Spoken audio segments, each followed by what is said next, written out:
Chapter 165 of Dandadan revealed that Okarun lost the ability to use Turbo Granny's power, which in theory should now make him an ordinary human, but is that really the case? Well, we got an answer to this in chapter 167 when Okarun was able to run a 50-meter sprint in just 5.8 seconds, which was previously timed at 9 seconds before his brief stint with Granny's power. He's also able to throw a ball as far as 35 meters, complete 80 sidesteps, and 120 shuttle runs. He has pretty much become a pro athlete without the training needed to do so. The real question is why? You see, the popular theory is that Okarun's body simply got stronger because of the many battles he fought using Granny's power, and while this is true to some degree, it doesn't account for his true power in its entirety. This stems from the fact that Okarun was able to enter an empty space back in chapter 171. These are pretty much alternate dimensions that aliens are able to summon, which mimics the environment around them and serves as a battleground.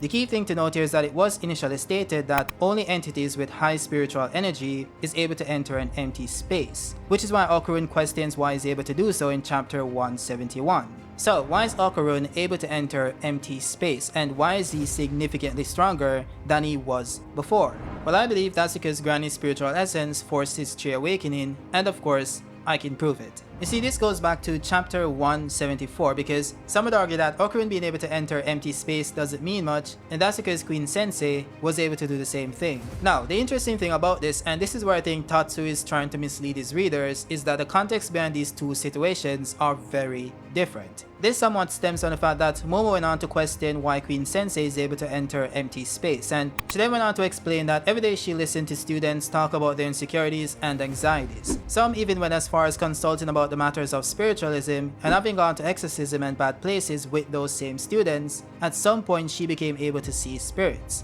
Now, Momo then went on to assertively claim that this is why she's now able to enter empty space as well, which implies that being able to see spirits also allows one to enter empty space. So using that very same logic, the reason why Okarun is now able to enter empty space is because he's also now able to see spirits because of his past experiences. And this would make perfect sense, of course, but the issue with this is that Tatsu, the writer of Dandadan, didn't portray this to be the case when it came to Okarun. Now, what I mean by this is that if everyone understands that simply being able to see spirits gives one the ability to enter empty space, which is why they didn't question why Kinta could, why would Okarun question his ability to do so? This should have been obvious to him and Momo as well, since Momo is the one who later went on to assert that simply experiencing spirits explains this phenomenon, so why the confusion? You see, this is what one would consider a classic case of misdirection. That's because only one of these instances were needed to explain why this is possible, but he chose to include the two of them because he wants you to apply the reasoning given for Queen Sensei to Okarun as well.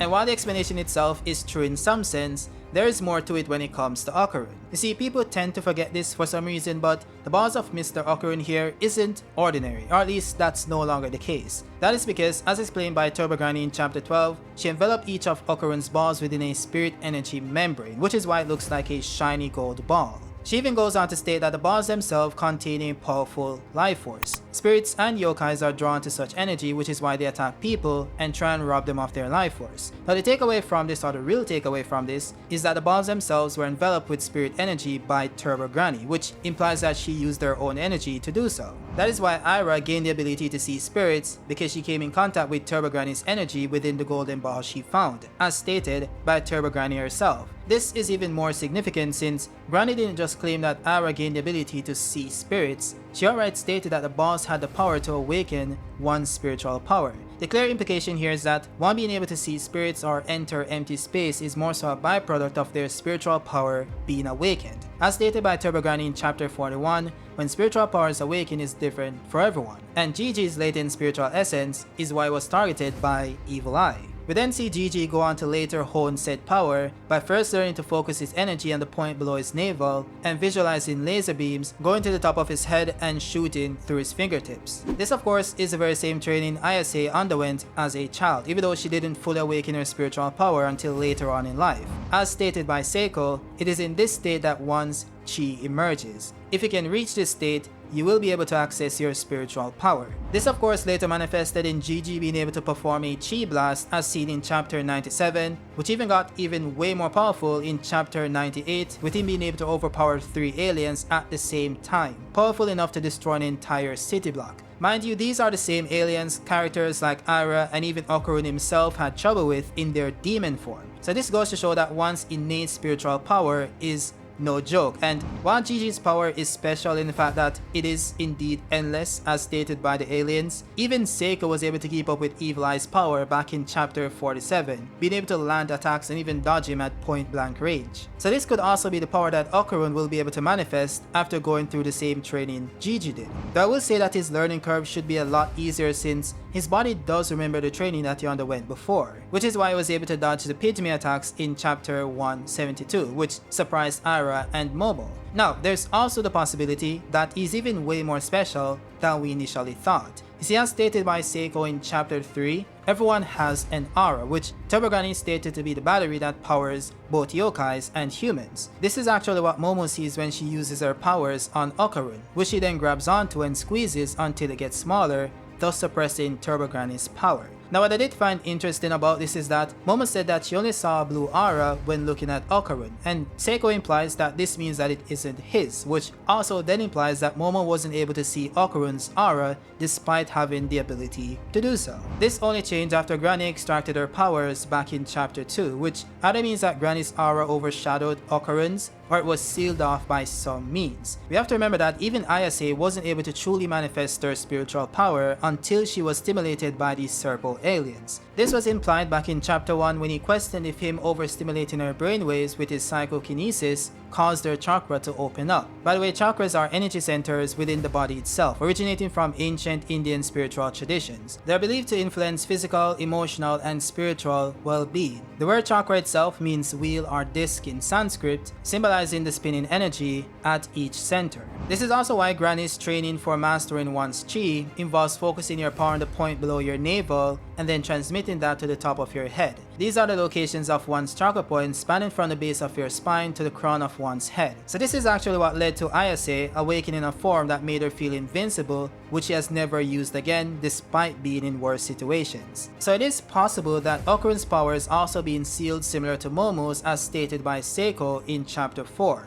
which also means that he has to gradually release that power through training. Now, a smart person would of course question why this hasn't happened as yet since he has had so many battles until now, but the reason for this is actually quite obvious. Ever since the start of this manga, Okarun has only relied on Turbogranny's power despite his many bouts of trying to increase the physical strength of his body. He has never attempted spiritual training of his own chi, so it makes perfect sense as to why he hasn't truly progressed in that regard. But if the spiritual power Turbogranny infused into his balls is still present, then that might end up becoming one with his own spiritual power, thus enhancing it or loosening whatever restrictions that are present. I wouldn't be surprised if Turbogranny hoped for this to happen, which is why she took her powers back. This would of course push Okarun to rely on his own powers instead of hers, which would expedite the process of his spiritual awakening. Now, there is also the possibility that Okarun simply receives Turbogranny's power once again. She could simply choose to curse him as she did before, thus possessing his body and allowing him to use her power.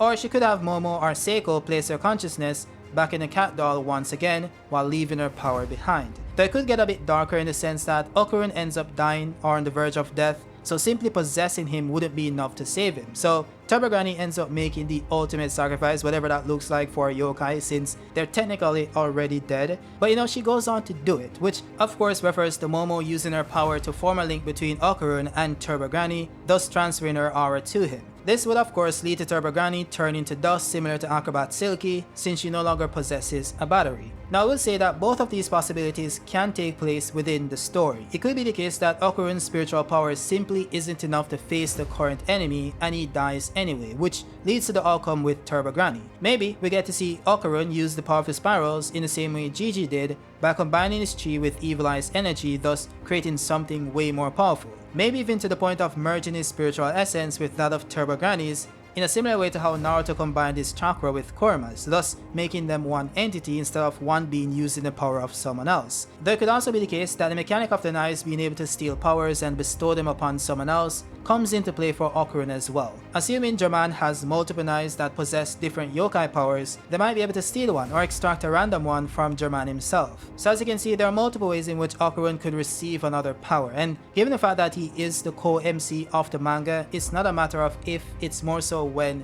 and how. I actually have a video coming up on Momo's true origins and you guys are gonna love that one. So if you guys are interested, let me know down in the comments down below. And also, my Borta fans, don't worry, you're gonna get videos on Borta as well, so stay tuned. With that said, once again, I'll see you guys in the next one. Peace.